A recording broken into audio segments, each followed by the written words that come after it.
The stakes couldn't be any higher in the case against Casey Anthony as she tries to avoid a trip to death row. Some legal experts say Casey's behavior when her daughter Kaylee disappeared could be critical in this trial. The partying, the lies, and waiting 31 days to admit her daughter was missing. Now a new twist. Could all this help Casey's defense? Tonight, in a West 2 News exclusive, Bob Keeling uncovers a potential strategy her lawyer has been researching. And Bob joins us now live. Yeah, Jim, Jose Baez told us about the case of a young military widow who appeared to be celebrating her husband's death. She didn't appear to be grieving right, a condition explained by her defense team as ugly coping. They are memorable images. Casey Anthony and raunchy party pics days after Kaylee went missing.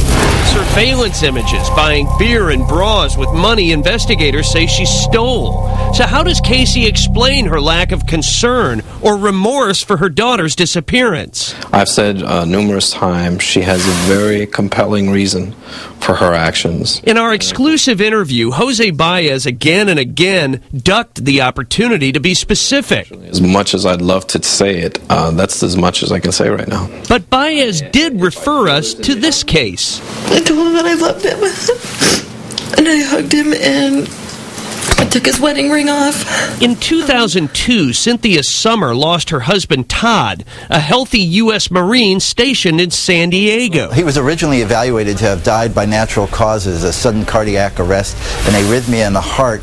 2 months after her husband died, friends told investigators Summer bought breast implants with the insurance money, started partying and sleeping around. She said that she had had sex with Lance Corporal Reed and his wife. Yes, ma'am. And we further find that the murder of Todd Summer was intentional. Prosecutors charged Cynthia Summer with murder.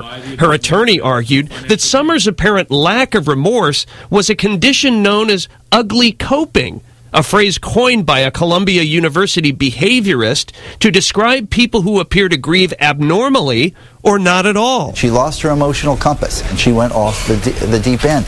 This is not an unusual phenomenon, is what I'm saying, but it seems that the district attorney played it up as if this was a sign of celebrating, not a sign of grieving. Cynthia Summer's attorney says the district attorney in San Diego was willing to overlook obvious problems in their evidence because they mistook Cynthia's so-called ugly coping as evidence that she had no remorse and therefore was guilty of murder.